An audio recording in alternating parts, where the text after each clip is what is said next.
That is the Suntec City. Now, as far as Suntec City is concerned, that's where two things that put us on the world map. And that's where we introduce you to two things. Anyone here have an idea as to what are the two things that put us on the world map? The mountain. Yeah. Yeah.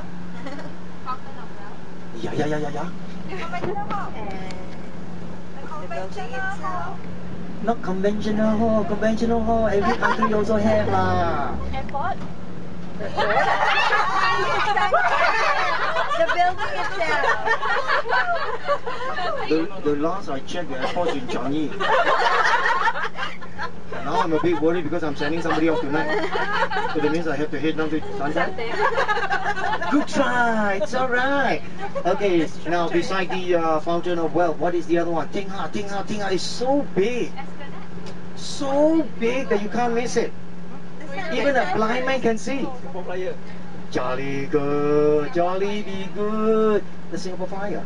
So these are the two iconic features that is coming up, and that is the Singapore Flyer as well as the Fountain of Wealth. That's what we will be able to see at the Suntec City. Alright, then after that we'll head to the very first stop where you get an opportunity to go down, take all the pictures that you require within the given time to you. And that's approximately 15 minutes. You get a chance to go down at the Merlion Park. Heard of the Merlion Park? Yeah. Have you been there? Yeah. Very good. So that's where you get another 50 minutes, but since you have heard about it, you've been there, we'll cut it down to 5 minutes. No? Why? You want to take a picture? Okay, and take a picture. Okay, so later on, that's as far as the itinerary goes, and then later on we will hop on down to what we call the next area will be Chinatown. Alright, Chinatown, and that's where you get an opportunity to go and see one of the oldest Chinese temple in Singapore. Do you all know that? Ten Hot King. So you know about that? Do you all know about that? Yeah. So we can skip it then. No! Why? Pay for it. It's Singaporean No wonder. Okay lah, pay for it lah. Okay now, so Ten Hot King. After we head on down to Ten Hot King, then we will go through the thoroughfare of the main Chinatown, and then we will head on to the second highest peak in Singapore, and that is Mount Faber. That's correct. Anyone here get an idea how high is Mount Faber? Not very high. Not very high. I also know the answer. Not very high lah. It is 105 meters. And what is where is the highest? Bukit Timah. Bukit Timah. And how high is this? 200. You are good. You're on the road, you know. 106. Yeah. Next time when you go dating up there, take a measurement. I know some of you have been up there, no? No? Have you not been up there for dating and all this? You have not known me yet. I'm surprised. Okay, so basically we will go up all the way down to the Mount Faber, and that's where you get an opportunity to see the southern island of Singapore as well as the concrete jungle of Singapore. And then we'll head all the way down. Alright, head all the way down. And of course, before we do that, we will hear a little bit story about the Merlion. Have you heard of the story about the Merlion? Yes? So that means I don't have to say anymore. Oh, okay. Yeah, because pay for it. Yes, I just remember. Sorry. Just give me a minute. Alright, now you register. Pay for it. Okay. Alright, so we will head down. We will tell you a story. I will babysit you and tell you the history of Singapore, starting from the 11th century all the way down to today. Good? And then, after that, we'll head to one place where the ladies loves it and the guys frown at it. And that is JC Jewelry. Oh. Yes. That's where you get an opportunity to see something that sparkles and it's not as... There's an Alexandra Road. Yeah, Alexandra Road? Well, I don't know. Normally, he bring me there, so I don't know. I believe so. Okay, so as far as that area is concerned, that's where you get an idea of what jewelry is all about and why we need to be there. Basically, because the economy requires it. Okay, the economy requires it, so we have to be there. Otherwise, how are we going to get $18.6 billion? You know that? Just on tourism itself. Okay, so basically, as far as that is concerned, once after the JC is over, we will head down to the last location, and that will be at the Botanic Gardens. Okay, Botanic Gardens is a garden where you get an opportunity. The Botanica, alright? Alright, the Botanical Garden. Alright, so do you all know that there's more than one Botanic Gardens? I'm going to join you, man. Would you like to be close to me? I'm excited. Oh, it's so near too. You're really flexible. Very. Okay, so basically what we're going to do now, we're going to head down to Little India, which is coming up very shortly. Now, just give you a little bit rundown as far as Singapore is concerned. We were under the British from 1819 all the way to 1963. Okay, you're clear on that. Now, as far as the British is concerned, they divided out Singapore into different areas for different races or ethnic group. Now, the area that we are going to is one of the areas that is not designated by them. Alright? Now, the Indians were actually told to settle at Chulai Street, which is near to the financial area. But how the Indians came to settle here is very simple. So, in the early days, do you all know that the first cattle farm was actually set up in Little India?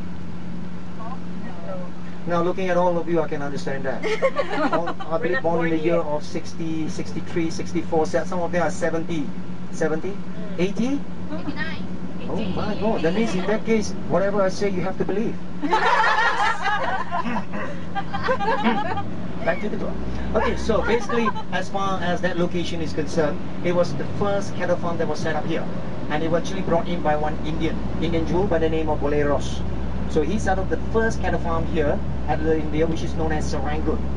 And when you have an Indian company, chances is you will have Indian worker. So a lot of Indian workers started to descend upon Singapore to work for him.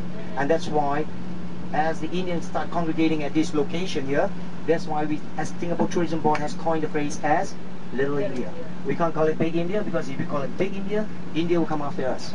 So we call it Little India. But the people there, I can assure you, are not little. They are not midget, okay? Alright, now just to give you a rough idea, we do have quite a lot of people staying in Singapore, and the majority or the bulk of the PRs that you see, or the workers, okay, foreign workers, make up of actually Indians as well as from China. And for those who like to rub shoulder here, alright, and want to see how an Indian community or an Indian village looks like. Have you ever seen an Indian village in the first place? No. How many of you have been to India? You've been to India? Which part? Okay, you've been to the city area, so you've gone out walking in New Delhi? Yes. This is what you're going to get right here too. I've been to Taj Mahal. Oh my god. Wow. Hey, next time when somebody say like that, you must say, wow. Because you all have not been there, right? So you're like, wow. So it's sort of envy and jealousy at the same time. So, wow. Yeah, okay. Now, as far as the experience of being in an Indian village is concerned, this is where you get an opportunity to go down and rub shoulder with them, especially on Saturday. And the best day to go down will be Sunday. Yep, Sunday. Then you can see at least 10 to 12,000 of the Indians descended at this location. This is the area that we are talking about. Okay. Now, if you look on the building on your right, this is known as the Little India Arcade. Alright? This is where the first cattle farm was actually set up here. And a little unknown fact is, a lot of people do not know that behind is where the cremation are being done. You know the Indians, okay, they have to be cremated. The cremation is done actually just right behind in the early days. So if you have an opportunity, do come down to Little India and see all that you need to see and understand about the Indian culture, the food, and its religion. Now, just to let you know, as far as the Indian is concerned, they have about 2,000 to 3,000 gods. Do you know that? But they only believe in one. So ultimately, it's one God manifested into many. Now, if you want to go in depth on religion itself, let me tell you, this city tour will not be enough. But off the record, majority of you actually study here, right? Correct? So I believe during your school days, you have been to any of these ethnic group or this religious area, right? So this is where you get to learn a little bit more. So if you look at all this area here, okay, all these stuff that you see are actually brought all the way from India, and that's the reason why the workers like to congregate at this area on Saturday and Sunday. That's where they get their stuff, right? The food stuff and everything, and then they do their cooking. Now, just like any Chinese, if you go to another country, you look for Chinatown, right? So Indians are no different. They came here to work, and as far as their diet is concerned, their prerequisite or their requirement is that they have their same food. Okay? Now, As far as this whole entire area is concerned, one important aspect of this area is Mustafa, which is on your left. Why we need to mention Mustafa? Because let me tell you, as far as the Indian community is concerned or the tourist is concerned, when they come to Singapore, they will stay in Little India. And when they have their dinner or lunch, they will stay in Little India too. And when they do their shopping, where do you think they go? Yes. So this is the Mustafa, and you can see how the business is.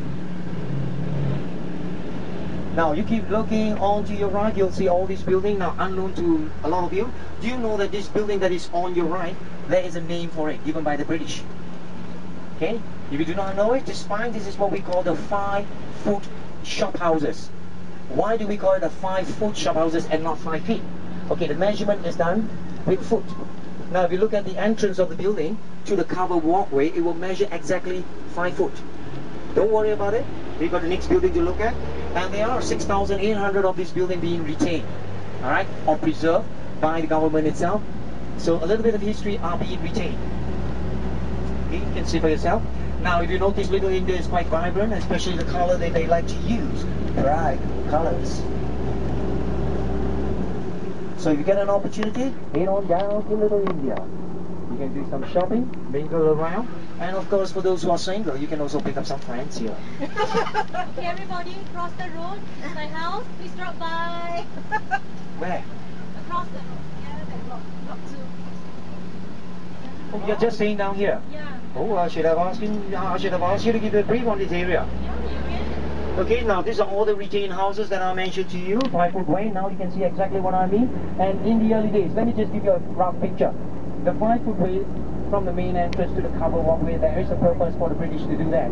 That is where in the early days, those people who write letters, okay, most of them are illiterate, right? So they will have a store set up and somebody will write a letter. So like for example, I will go there and say, I like to write to my girlfriend or write to my wife. So they will, you dictate and they will write down for you. So in the early days, a lot of them were hanging around under the covered walkway.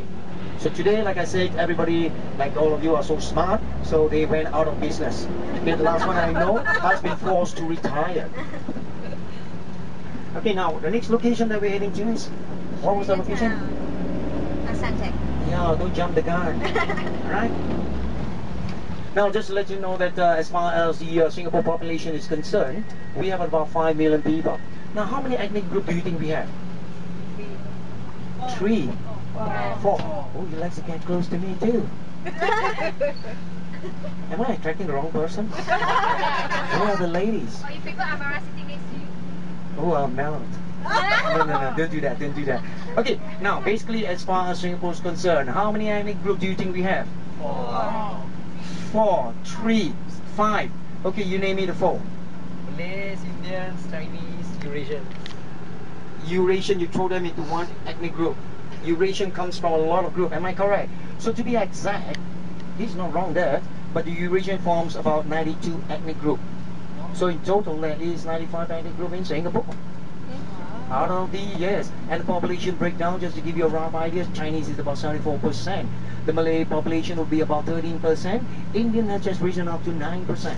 And what you see balance are the remaining of the 92 ethnic groups that is in Singapore.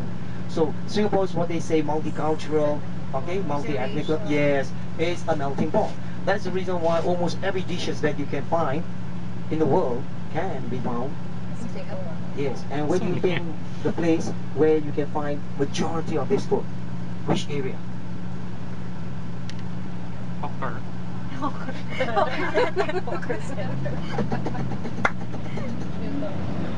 Lau Pas. Waterloo? Orchard Road.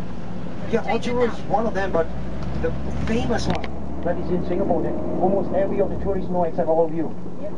Can you imagine all the tourists know? So next time when you need to go to any of this place, ask the tourists. They will direct you. Makan sutra. Clarke. Clarke. Okay, as far as Clarke is concerned, there is at least 47 of these stores there, and all of them are selling different type of fruit from all over the world. Okay, so try to get out more often, all of you. Okay, try to get out more often and explore Singapore. Oh, no wonder now you're doing this tour. Smart. Okay, now we are heading down. Now, as far as this whole entire area here, Okay, this is where we are getting nearer to the